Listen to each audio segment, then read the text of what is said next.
안녕하십니까. 울산 입시전략연구소 문준호입니다.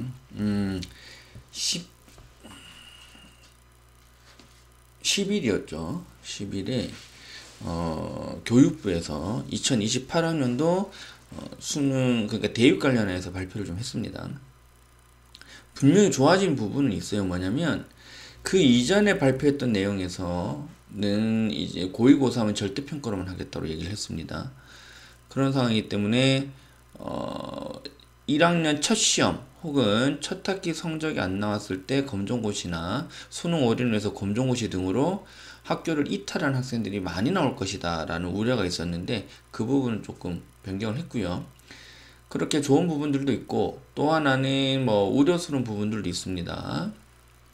그래서 그런 부분들 잠깐 체크해야 될 것들이 확정안이 아니기 때문에 12월에 나오는 내용들을 좀 봐야 되고요. 그리고 꽤 오랫동안 발표하고 꽤 오랫동안 유지를 해왔던 고1, 고3 절대평가 같은 경우도 이번에 손바닥 뒤집혔기 때문에 12월에 발표될 때 또 어떤 폭으로 바뀔지는 알 수가 없습니다. 그래서 어떤 부분들을 체크해야 되는 건지 그런 것도 한번 확인해 보겠습니다. 이번에 발표된 내용을 보시면 이제 고2, 고3 때 동일하게 1, 2, 3학년 동일하게 절대평가, 상대평가 혼재를 하겠다, 혼합병기를 하겠다 라는 부분이고요. 중요한 부분은 상대평가가 5등급제로 개수가 줄었습니다. 학생수가 급격하게 학생수가 계속 줄다 보니까 1등급의 인원이 너무 극소수로 제한이 되면서 학생들의 이제 학습 부담을 완화시켜 주겠다는 취지인데요. 여기서도 체크해야 될 부분들이 있습니다. 뭐냐면, 자, 우리가 수능에서 기준이 되는 점수가 뭐냐면, 정시에서 기준이 되는 점수가 뭐냐면 표준 점수라는 겁니다. 이 표준 점수는 평균과 나의 원점수 그리고 표준 편차라는 변수를 이용해서 Z점수를 산출해서 이제 나오는 방식인데요. 이 표준 편차가 상당히 중요합니다. 쉽게 얘기해서 뭐냐면 이 Z점수를 이용하면 1등급, 쉽게 해서 100점 1등급, 99점 1등급 점수를 다르게 주겠다는 뜻이에요.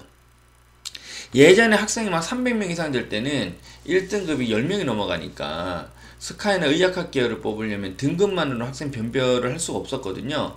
그래서 이 Z점수 썼던 건데 다 없어졌는데 어디서 유지하고 있냐면 연세대학교는 지금도 유지하고 있어요. 이 방식이 특목자사고한테 상당히 유리하게 잡히거든요. 그런데 이 표준 편차가, 그러니까 이전에 이번 10일에 발표되기 이전에 이제 고교 학점제에 대한 취지로 했을 때는 고2, 고3은 절대평가를 두면서 고1은 상대평가를 하되 표준 편차는 기재하지 않겠다고 했었어요.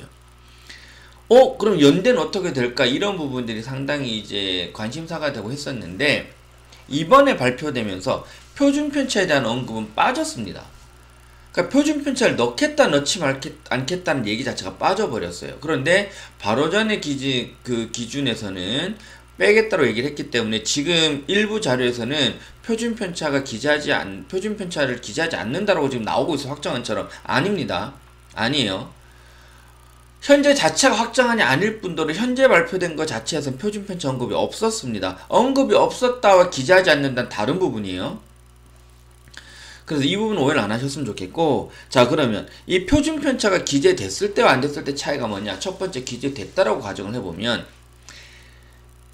표준 편차가 연대밖에 적용하지 않는 Z점수, 내신에서는 연대밖에 적용하지 않는 Z점수, 그 표준 편차를 기재를 하겠다고 얘기하겠다는 얘기는 한 등급의 학생 수가 많아지기 때문에 대학에서 적용할 가능성이 상당히 높아지는 거죠.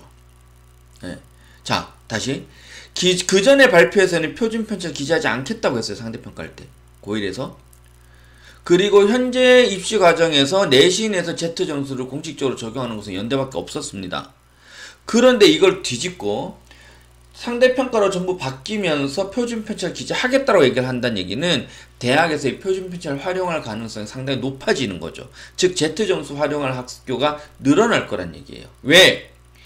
1등급이 100명 기준으로 4명밖에 안 되던 1등급이 10명 확 늘어나니까 이 아이들 사이에서도 변별력을 가늠할 수 있게끔 하고자 하는 취지가 될 거거든요. 그래서 일단 표준 편차가 다시 등급 개수가 줄었기 때문에 표준 편차를 다시 기재하지 않을까라고 얘기들 많이 하시는 부분이고요. 또 반대로 아니다, 발표하지 않았었고, 그러니까 이전 발표에서는 표준 편차를 기재하지 않는다고 했었고, 현재 연대밖에 적용하지 않고 있기 때문에 표준 편차는 그대로 기재 안 할 것이다 라고 얘기하는 부분들도 있어요. 이것도 설득력은 있습니다. 그럼 이렇게 되면 문제가 뭐냐, 쉽게 얘기해서 1등 1등급과 10등 1등급은 학교를 비슷한 수준으로 갈 수가 있어요. 1등도 100명 기준으로 말씀드리는 겁니다. 1등도 10등도 같은 1등급이기 때문에 10등은 고려대 가는데 3등은 건국대 갈 수도 있는 거예요. 원점수와 그에 의한 성취도가 나오긴 하겠지만 일단 등급이, 상대평가 등급이 영향력이 크기 때문에 조금 이제 러프하게 말씀드리는 겁니다. 그런데 자, 3등 1등급은 건국대를 가, 10등 1등급은 고려대를 가. 근데 11등 2등급은 근처도 못 가는 현상이 발생할 수 있어요.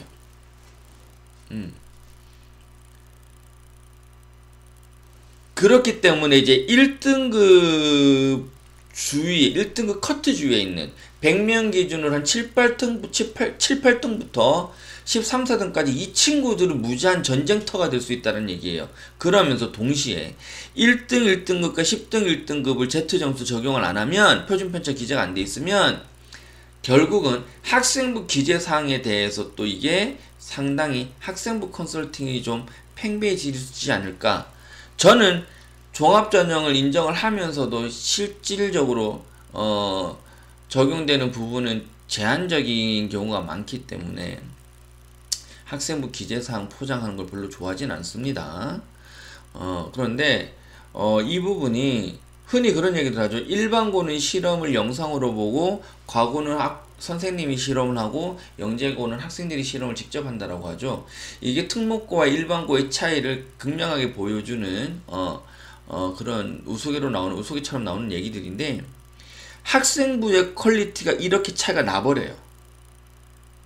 지금도 일반고에 그냥 무난하게, 쉽게 해서 특별하게 신경 쓰지 않는 학생부를 보시면 2, 3등급들도 그냥 수업에 열심히 했다, 친구들 잘 이끈다, 뭐 이런 내용이 다예요. 뭘 어떻게 했다가 없습니다. 수업 외적으로 어떤 활동들을 구체적으로 했으며 수업에 의해서 배운 내용들을 더 알고 싶어서 확장을 한 학습 내용이 뭐다, 이런 디테일이 없어요. 차이가 많이 난단 말이에요.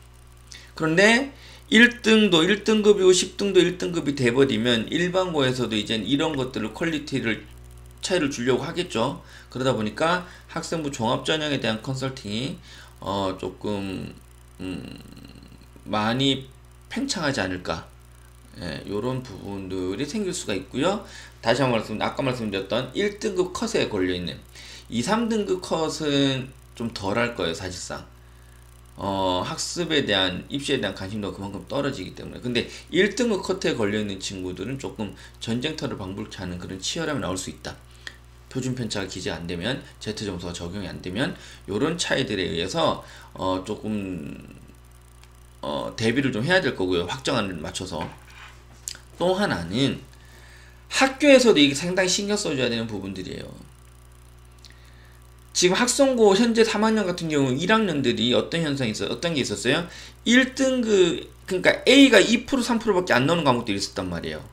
주요 과목인데 1등급인데도 B를 받아버리는 현상이 생겨버렸어요.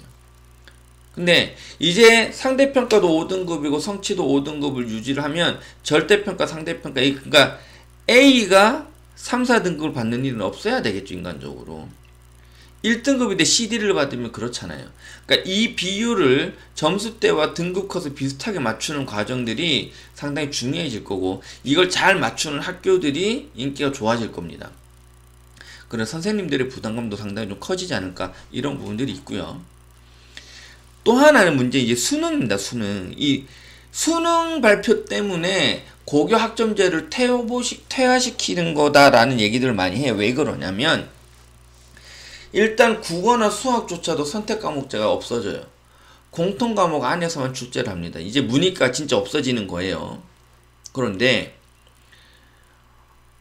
더 중요한 건 뭐냐면요, 탐구 영역이 통합사회 통합과 고일 과정에 있는 내용으로만 출제를 하겠다라는 겁니다. 탐구 영역은 고1, 고3 과목은 의미가 없어져요. 자, 교과목 편제가 바뀐 걸 보시면 사회 과목이 이제 일반 선택 과목이 9개에서 이렇게 4개를 확 줍니다. 아주 좋아진 거예요.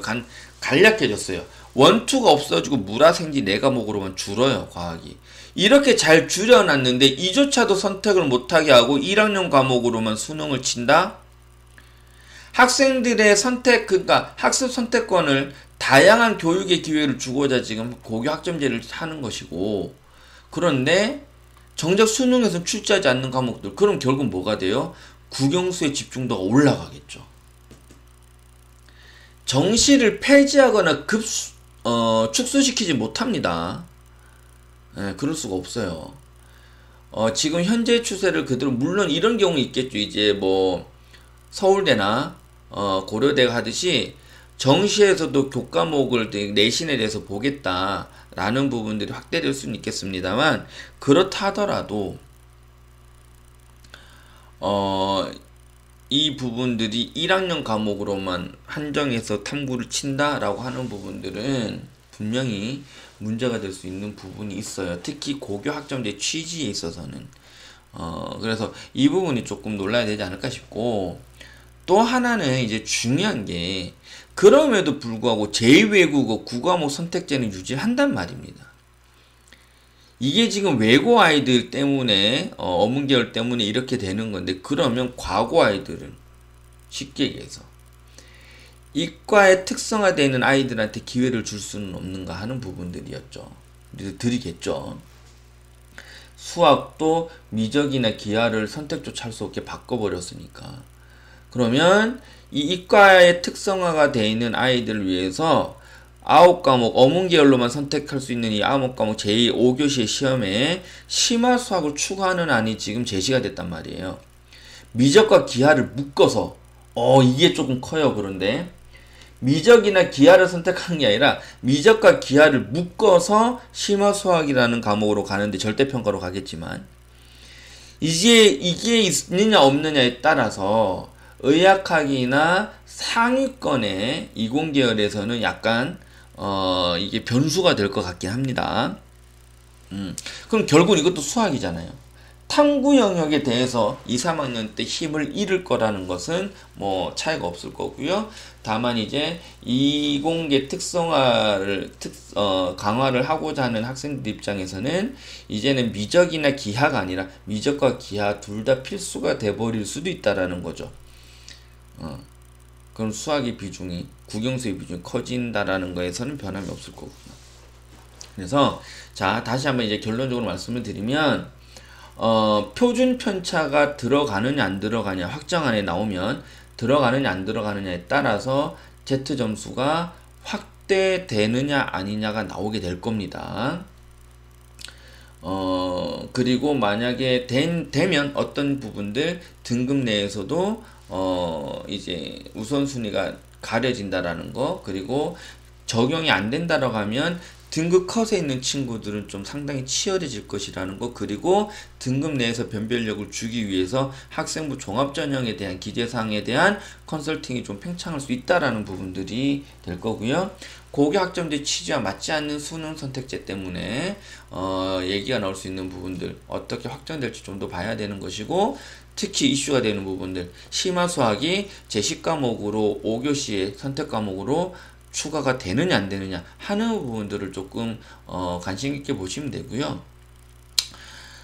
이런 발표안이 나올 때마다 정부에서는 사교육이 팽창될까봐 급격하게 단도리를 치고 있습니다. 그런데 공교육만으로 무조건 다 됩니다 라는 식의 홍보 정책이 오히려 사교육을 더 불러일으키는 불안감을 조성할 수가 있어요. 제 생각은 그렇습니다. 이 정책이 확정이 돼서 안정적으로 정권이 바뀌도 쭉 유지가 되든 바뀌든 간에 사교육은 돌아가요. 사교육의 가장 큰 적은 학생 수 감소지 정책 변화가 아닙니다. 그리고 그때 말씀 정책이 많이 바뀌면 바뀔수록 봐봐요. 지금 고교학점제 됐을 때 쭉 오다가 갑자기 뒤집어 올해도 얼마나 변수가 많아요. 이거 자체가 전부 다 학원만 좋은 거예요.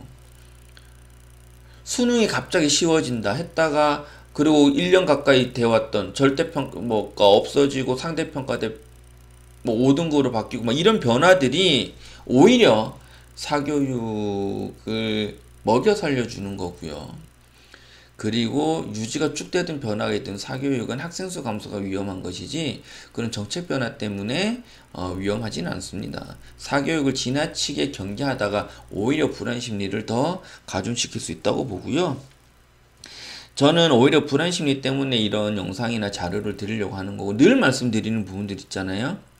기초학력, 그 자유학기제 같은 거 없애고 기초학력을 탄탄하게 다져놓고 휴대폰과 유튜브에서 멀리하면서 읽는 능력, 읽을 줄만 알지 뜻을 모르는 까막눈들이 늘어나는 이 시대에서 아이들이 읽고 사고하는 능력을 키워주시는 거.